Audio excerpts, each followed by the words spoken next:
Hello friend, आज हम लोग देखने जा रहे हैं सेक्शन 49। ये सेक्शन CGST एक्ट का है, जहां टॉपिक होता है payment of tax, interest, penalty and other amount. Basically chapter का नेम है पेमेंट ऑफ टैक्स, कि जीएसटी के अंदर किस तरह से पेमेंट किया जाता है उसके बारे में हम देखते हैं।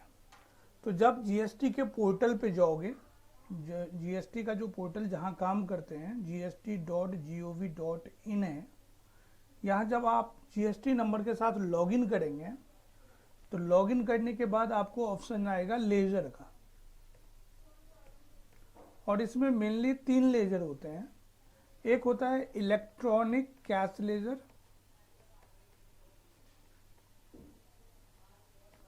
इलेक्ट्रॉनिक क्रेडिट लेजर, और एक होता है लायबिलिटी रजिस्टर्ड।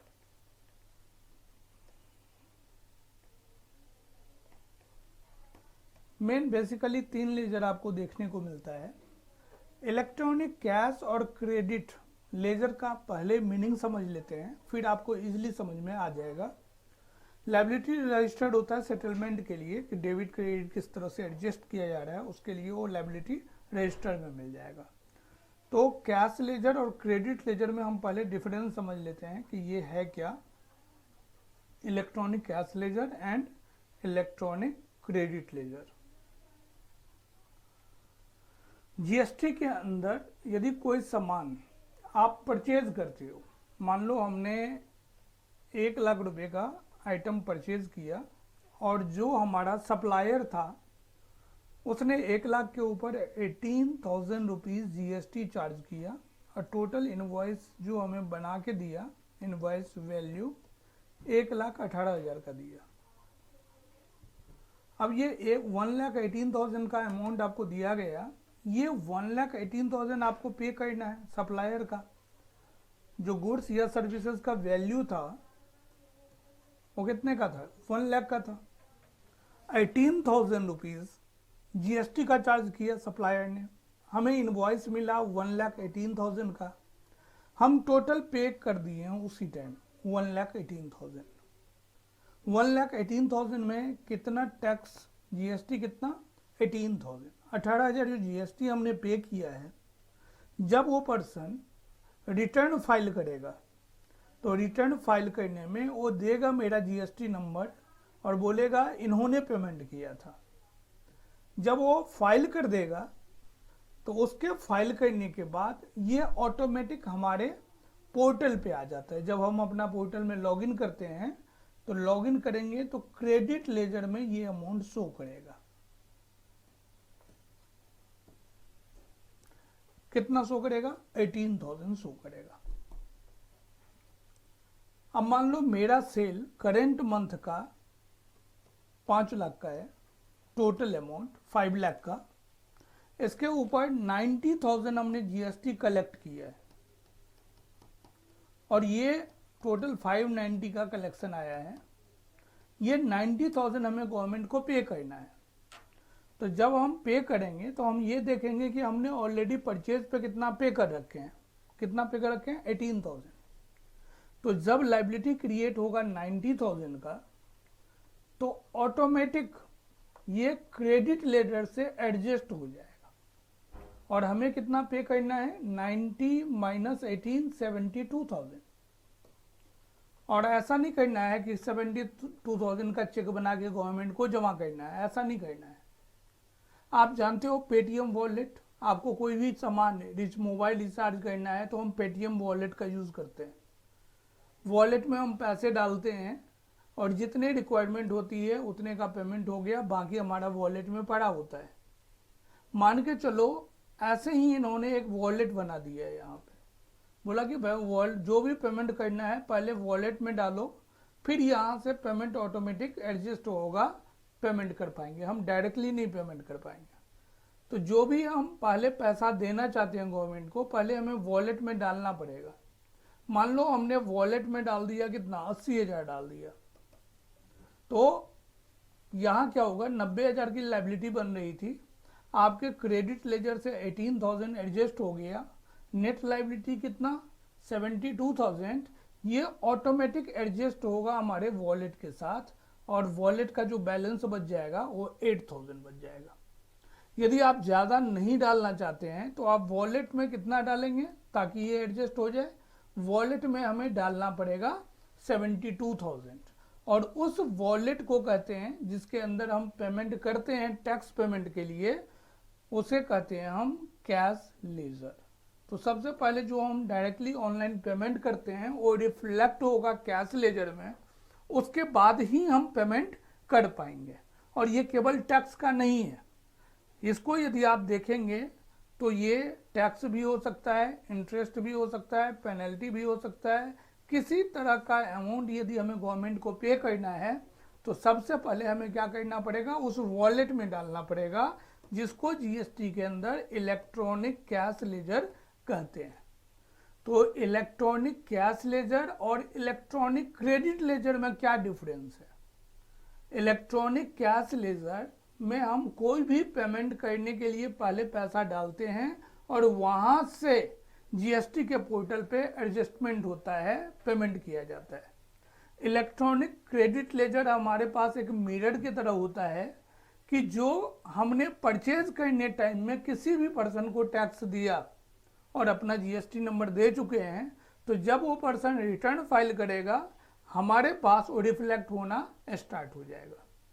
कहीं आपने परचेज किया लेकिन आपके क्रेडिट लेजर में शो नहीं हो रहा है, तो उस सप्लायर को आप फॉलो कर सकते हैं कि हमारा पैसा अभी तक रिफ्लेक्ट नहीं हो रहा है, आप जो रिटर्न फाइल किए हैं आप एक बार चेक कर लो कि मैंने जो परचेज किया था उसको आपने डाला है या नहीं डाला है।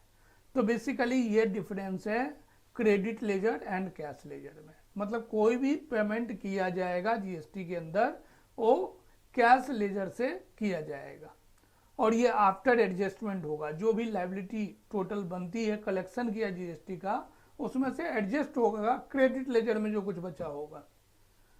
उसके बाद का पेमेंट हम देखते हैं। तो सेक्शन 49 है इनके लिए, और सेक्शन 49 के अंदर सब सेक्शन बने हुए हैं अलग अलग, जो कि एक एक पॉइंट्स को जितना कुछ बताया गया हो उनको बारीकी से समझाते हैं। गवर्नमेंट ने एक लॉ में, एक्ट में प्रोविजन बना के रखा हुआ है। तो आइए सबसे पहले हम देखते हैं सेक्शन 49 सबसेक्शन 1।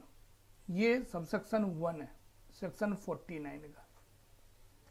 नॉर्मल कह रहा है कि every deposit made toward tax, interest, penalty, fee and any amount, ये सारे के सारे जो पेमेंट आप करना जा रहे हो और ऑनलाइन कर रहे हो, ये सारे के सारे कहाँ होगा, credited to electronic cash ledger.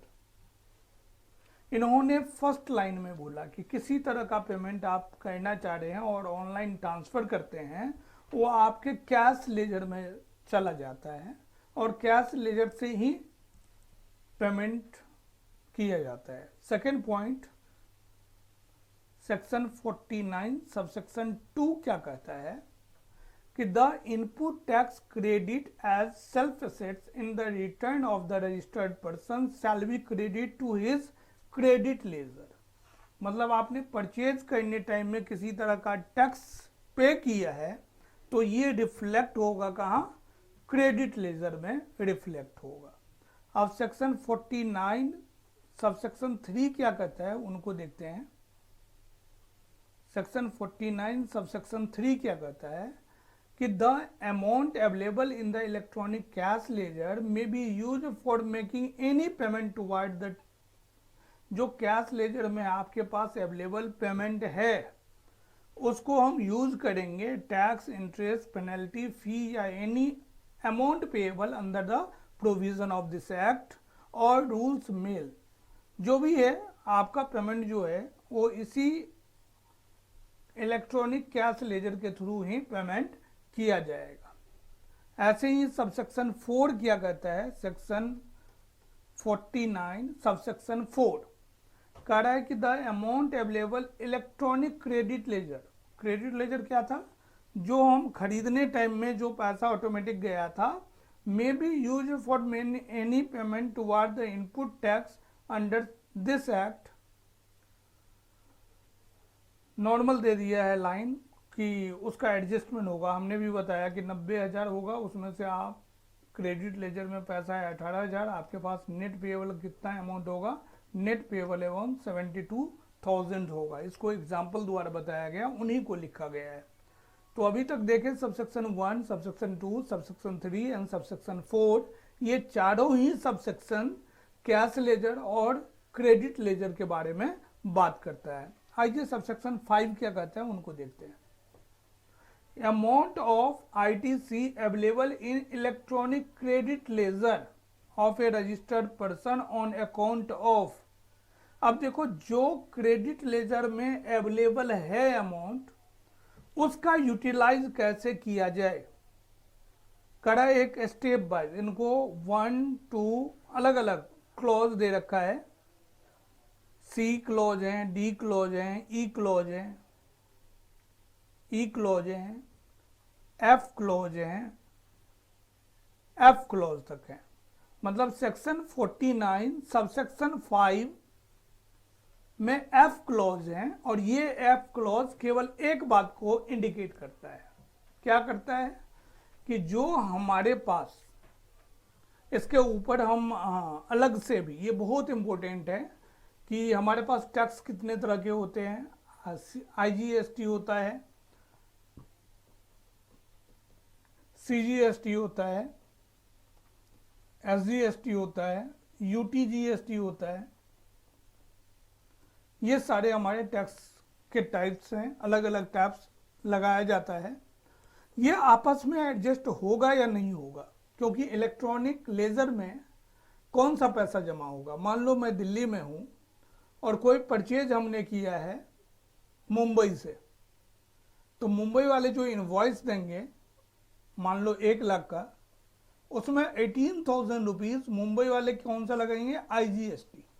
तो आईजीएसटी हमारे इलेक्ट्रॉनिक लेजर में 18,000 दिखेगा।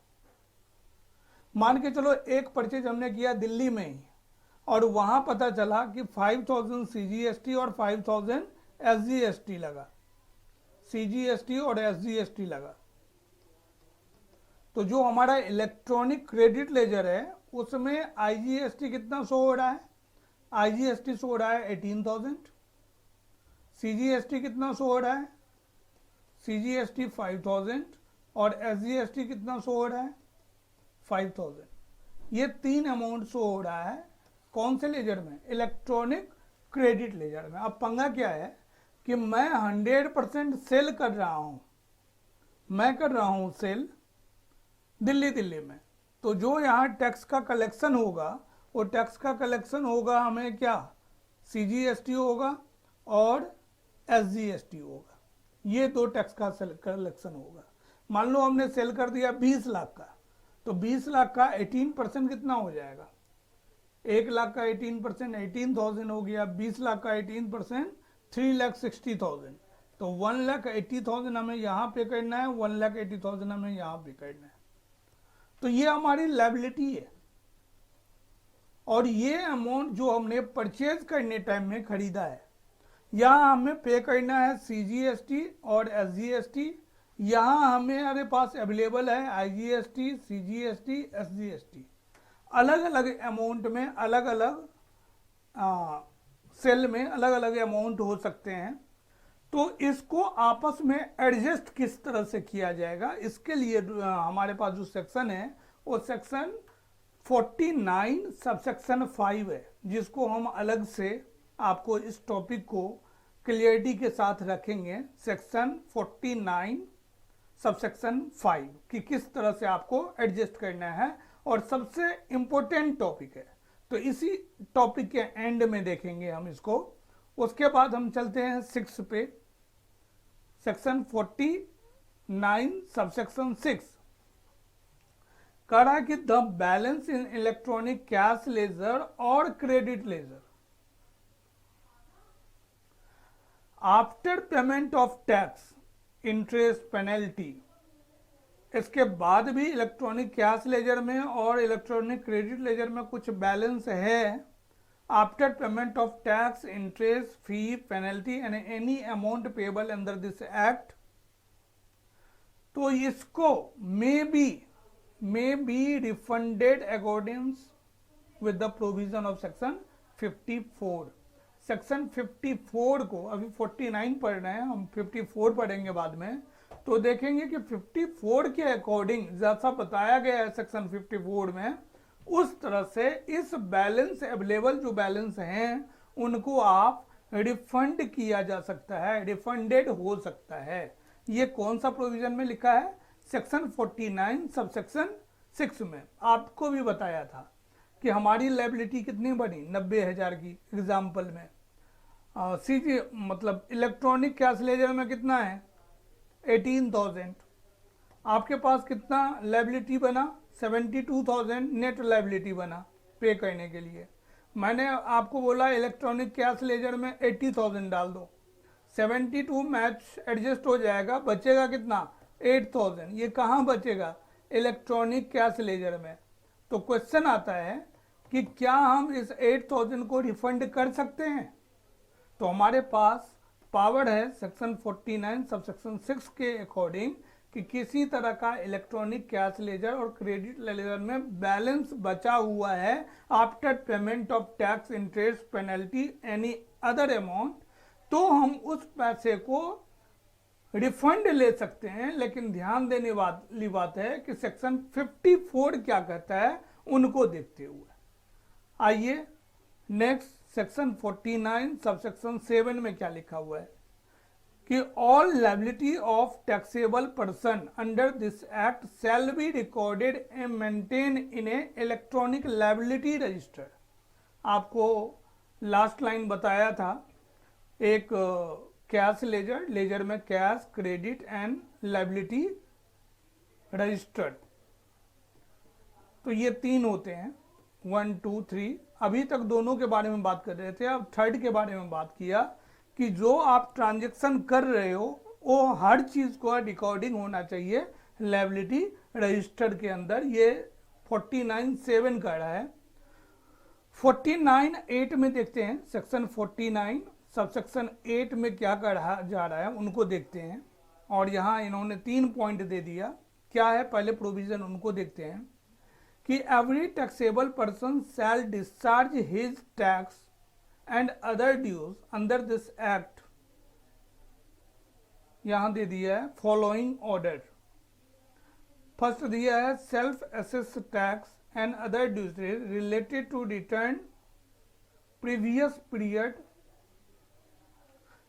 Self assess tax other dues related to current period and any other amount payable under this act rule made including the demand।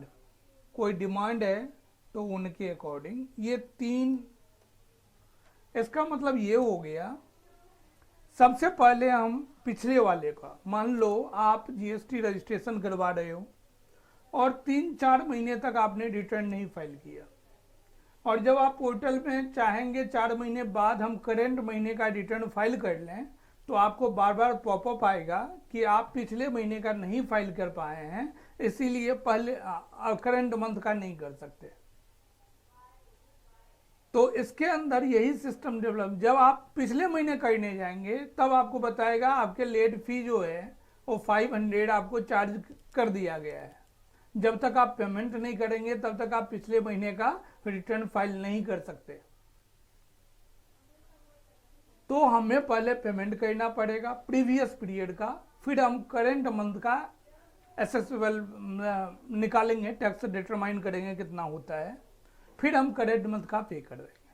और लास्ट में किसी तरह का order से हमें सेक्शन 73-74 के अकॉर्डिंग कोई अमाउंट हमारे ऊपर लगाया गया है पेनल्टी वगैरह का, या डिमांड किया गया है ऑफिसर द्वारा, तो उसका पेमेंट हम बाद में करते हैं।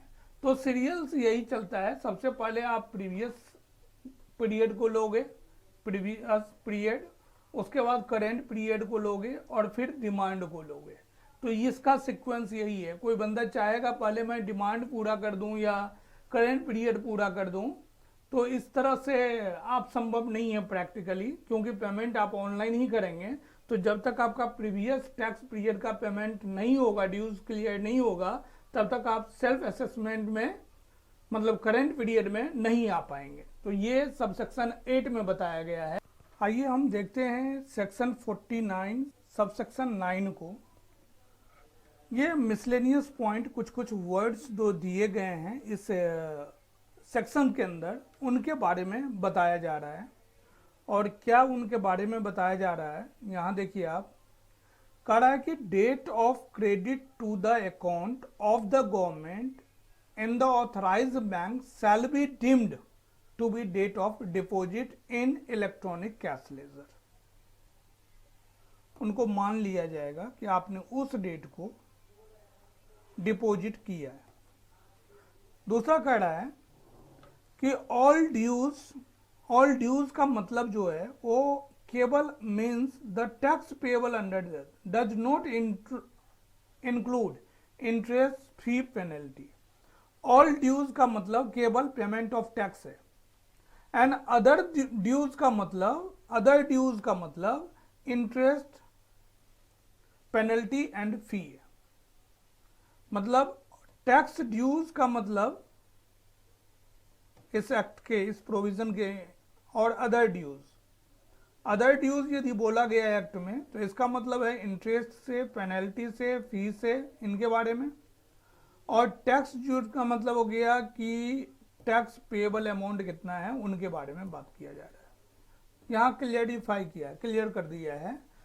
कहाँ के क्या है क्लियर, ये सेक्शन 49 सबसेक्शन 9 में। और सबसेक्शन 10 में क्या कह रहा है, सेक्शन 49 सबसेक्शन 10 में कह रहा है कि जितना कुछ भी आप ट्रांसफर कर रहे हैं इलेक्ट्रॉनिक कैश लेजर में, सबसे पहले बात आपको माइंड ये भी सेट करना पड़ेगा, जो इलेक्ट्रॉनिक कैश लेजर में आप ट्रांसफर करते हैं वो पेमेंट ऑफ टैक्स नहीं कर रहे हैं। आप वॉलेट में डालने से पैसे का मतलब ये नहीं हुआ कि आप 100% पेमेंट कर रहे हो गवर्नमेंट को। जब तक उसका टैक्स का पेमेंट नहीं किया जाएगा तब तक आपके इलेक्ट्रॉनिक कैश लेजर एक वॉलेट्स हैं, आपने टैक्स का पेमेंट नहीं किया है। लेकिन जब आप ट्रांसफ़र कर रहे हो और कुछ वॉलेट में पैसे हैं, मान लो आपने 10,000 ट्रांसफ़र कर दिया, तो ये आपके पैसे हैं, जब भी चाहेंगे आप यहाँ से रिफंड कर सकते हैं। Transfer shall be deemed to be refund from the electronic cash ledger. तो ऐसा नहीं समझना है कि हमने उस वॉलेट में पैसे डाल दिए तो इससे हमारा टैक्स का पेमेंट हो गया। इलेक्ट्रॉनिक कैश लेजर में जमा करने का मतलब ये नहीं होता है कि आपने टैक्स का पेमेंट कर दिया है।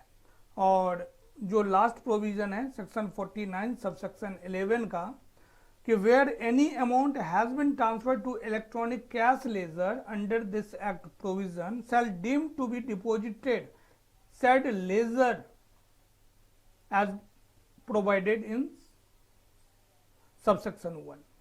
बस इनको जो ट्रांसफर करना है ना, आप लेजर में रखना है। आप ध्यान से देखना कि जो भी आपका 10 और 11 यही बात कर रहा है कि जो भी आप अमाउंट पेमेंट कर रहे हैं और वॉलेट में डाल रहे हैं, उसको आप कभी भी रिफंड ले सकते हैं।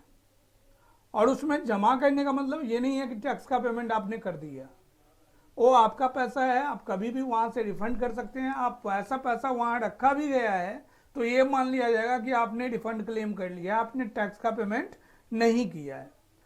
तो ये हमारे सबसेक्शंस थे सेक्शन 49 के अकॉर्डिंग, जिसमें हमने आपको एक जो सबसेक्शन था 49 के अंदर एक सबसेक्शन 5 जो था उसको हमने यहाँ से छोड़ दिया, क्योंकि इसके बाद हम बताने जा रहे हैं वो हमें एक एक कॉन्सेप्ट किसके साथ क्या होना चाहिए, किसके साथ कौन सा एडजस्ट होना चाहिए, इनको देखना है। तो बहुत ही एडजस्टमेंट ऑफ टैक्स है वो, IGST, CGST, SGST, UTGST की आपस में कौन किसके साथ एडजस्ट हो सकता है, कौन किसके साथ एडजस्ट नहीं किया जा सकता है। जब इसके ऊपर हम प्रैक्टिकल क्वेश्चन भी लेंगे, हर क्लासेस में, हर चैप्टर में जो प्रैक्टिकल क्वेश्चंस होगा उनको भी दिया जाएगा। तो जब प्रैक्टिकल क्वेश्चन को देखेंगे तो प्रैक्टिकली अमाउंट वगैरह लिख के देखेंगे तो वहाँ और आपको क्लियरिटी के साथ समझ में आएगा। तो सेक्शन 49 सबसेक्शन 5 अब हम स्टार्ट करने जा रहे हैं, उनको आप ध्यान से देखेंगे। आइए बात करते हैं सबसे important topic, payment of tax under GST section 49 के अंदर एक सबसेक्शन 5 है, जो कौन सा टैक्स किसके साथ एडजस्ट होगा उनके बारे में बताया गया है। तो सबसे पहले हम देखते हैं कि हमारे पास जो आईटीसी अवेलेबल है वो कौन सा आईटीसी अवेलेबल है। तो सबसे पहले हम देखते हैं कि आईटीसी इनपुट टैक्स क्रेडिट हमारे पास अवेलेबल है आईजीएसटी। तो इससे सेट ऑफ किसको किया जा सकता है? सबसे पहले सेट ऑफ होगा यहाँ से कि किसी तरह का आईजीएसटी की लायबिलिटी है, टैक्स लायबिलिटी है, इनको हम सबसे पहले सेट ऑफ करेंगे। कुछ बैलेंस बाकी है, फिर हम सेट ऑफ करेंगे सीजीएसटी को, और फिर भी कुछ बैलेंस है तो एसजीएसटी या फिर यूटी जीएसटी का सेटलमेंट होता है, किया जाता है। ये किससे किया जाता है? जब आपके पास आईजीएसटी का बैलेंस क्रेडिट लेजर में अवेलेबल है। अब इसी तरह से हम आते हैं सेकेंड पॉइंट पे, पॉइंट नंबर 2 पे देखते हैं कि हमारे पास क्रेडिट लेजर में अवेलेबल बैलेंस है सीजीएसटी, ये क्रेडिट लेजर में है। तो इसकी लायबिलिटी, जो टैक्स लायबिलिटी है, किस तरह से होगा? सबसे पहले हम जो राइट ऑफ कर सकते हैं वो सीजीएसटी को करेंगे, और कुछ बैलेंस बाकी है फिर हम आईजीएसटी को करेंगे। ये सेकंड पॉइंट है हमारा। थर्ड पॉइंट पे हम देखते हैं कि हमारे पास अवेलेबल है इनपुट बैलेंस। किसका इनपुट बैलेंस? सीजीएसटी का, एसजीएसटी एंड यूटीजीएसटी का है। तो यहां से जो राइट ऑफ होगा, सेट ऑफ होगा, सबसे पहले हम एसजीएसटी या फिर यूटीजीएसटी का कोई टैक्स लायबिलिटी है उसको राइट ऑफ करेंगे, और कुछ बैलेंस बाकी है तो हम आईजीएसटी का बैलेंस सेट ऑफ करेंगे। तो ये स्टेप्स है कि इनपुट टैक्स क्रेडिट में आपके पास कौन सा बैलेंस अवेलेबल है, और जो पहले आप सेटलमेंट करोगे वो किसको पहले किया जाएगा, इसको सेक्शन 49 सबसेक्शन 5 में एक्सप्लेन किया हुआ है, बताया गया है। ये जो सेक्शंस हैं वो सीजीएसटी एक्ट के हैं, सीजीएसटी एक्ट। इसमें बस ध्यान ये रखना है, इंपॉर्टेंट ध्यान, क्या ध्यान रखना है कि जो हमारा सीजीएसटी है उससे कभी भी एसजीएसटी या फिर यूटीजीएसटी राइट ऑफ नहीं होगा। एक तो ध्यान मेजर यही रखना है। सेकेंड, आपको ध्यान रखना है यदि मेरे पास आईटीसी अवेलेबल है एसजीएसटी का, तो इससे हम राइट ऑफ, सेट ऑफ नहीं करेंगे सीजीएसटी को। ये दोनों यदि आईटीसी अवेलेबल है और हम किसी भी हालत में इन दोनों को, सीजीएसटी से एसजीएसटी नहीं करेंगे, एसजीएसटी से सीजीएसटी नहीं करेंगे। और लास्ट केस आता है रिवर्स चार्ज को लेकर, कि रिवर्स चार्ज का किसी तरह का आपको टैक्स लायबिलिटी बनती है तो इसको हम आईटीसी से राइट ऑफ नहीं कर सकते, मतलब क्रेडिट लेजर का यूज हम कर ही नहीं पाएंगे। हमेशा रिवर्स चार्ज के लायबिलिटी को हमें कैश लेजर से पेमेंट करना पड़ेगा। इस बात को आपको ध्यान में रखना है कि रिवर्स चार्ज में कोई लायबिलिटी क्रिएट होती है तो हम नहीं सेट ऑफ कर पाएंगे, एडजस्ट कर पाएंगे किसी तरह का, यदि हमारे पास अवेलेबल है इनपुट टैक्स क्रेडिट, उससे हमें कैश में डायरेक्टली पेमेंट करना है, कैश लेजर के थ्रू उसे पेमेंट करना पड़ेगा रिवर्स चार्ज के लायबिलिटी को। Thank you. आइए सेक्शन 50 देखते हैं। पेमेंट ऑफ टैक्स का ही पार्ट है, लेकिन बात कर रहा है इंटरेस्ट के ऊपर, कि जब हम पेमेंट करने वाले थे टैक्स का, जनरली टैक्स का पेमेंट होता है रिटर्न फाइल करने टाइम में। और जैसा कि मान लो जीएसटीआर 3V है, जीएसटीआर 3B, ये फाइल करते हैं हम ड्यू डेट 20 तारीख को। तो 20 अक्टूबर को हम फाइल करने जा रहे हैं 2022 को 3B। फाइल करने से पहले हमें पेमेंट ऑफ टैक्स करना पड़ता है, जो भी टैक्स लायबिलिटी है उसको पे करना पड़ता है। अब 20 अक्टूबर को हम रिटर्न फाइल करने जा रहे हैं 2022 को, लेकिन रिटर्न फाइल करने में डिले हो गया, पेमेंट ऑफ टैक्स पेमेंट नहीं कर पाए, डिले हो गया। तो 20 तारीख को फाइल करना था, हम 20 को नहीं करके मान लो 26 तारीख को कर रहे हैं, 26 अक्टूबर को कर रहे हैं 2022 को। तो 21 से काउंट करोगे, 21, 22, 23, 24, 25, 26, ये 1, 2, 3, 4, 5, 6 डेज हो गया। इस 6 डेज के ऊपर आपको डिलेड हुआ है, इंटरेस्ट देना पड़ेगा। तो सबसे पहले हम 6 दिन का कैलकुलेशन किया, कैसे इंटरेस्ट कैसे कैलकुलेट होगा। इंटरेस्ट जब कैलकुलेट करेंगे हम, तो मान लो टैक्स का अमाउंट था 18,000 जो हमें पेमेंट करना था 20 तारीख को, और हमने नहीं कर पाए, 6 दिन डिले हो गए। तो 6 दिन डिले हो गए हैं इनटू, और आपको ये देखना है कितना परसेंट इंटरेस्ट ऑफ रेट है। तो रेट ऑफ इंटरेस्ट इन्होंने 18% पर एनम का दिया हुआ है, तो आप क्या करोगे 18% कर दोगे। इससे जो अमाउंट निकल के आएगा वो इंटरेस्ट का अमाउंट होगा जब भी हम डिले होते हैं। कुछ लोग ऐसे भी होते हैं जो सोचते हैं चलो इस बार तो डिले हो ही गया, अगले महीने में हम जब 20 तारीख आएगा 20 नवंबर को, उस टाइम में हम पेमेंट करेंगे। तो 20 नवंबर तक, 21 तारीख से लेकर 20 नवंबर तक आप पेमेंट करेंगे उतना डिले का, और जो अमाउंट इलेक्ट्रॉनिक कैश लेजर से जाएगा उसी अमाउंट पे इंटरेस्ट कैलकुलेट किया जाएगा।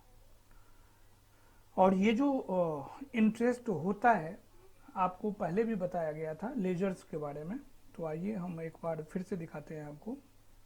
यहाँ प्रोविज़न लिखे गए हैं, सेक्शन 50 में क्या क्या प्रोविज़न है। हमारे पास जो लेजर्स थे, जब आप लॉगिन करके देखेंगे तो लेजर में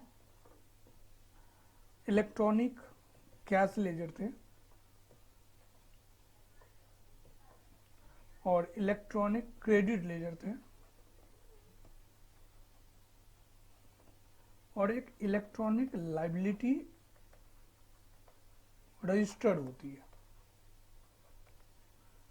तो लायबिलिटी रजिस्टर्ड में सभी तरह के ट्रांजैक्शन का सेटलमेंट किया जाता है, और जो मान लो इंटरेस्ट हम पेमेंट नहीं कर पाए तो हमारे ऊपर इंटरेस्ट चार्ज हुआ।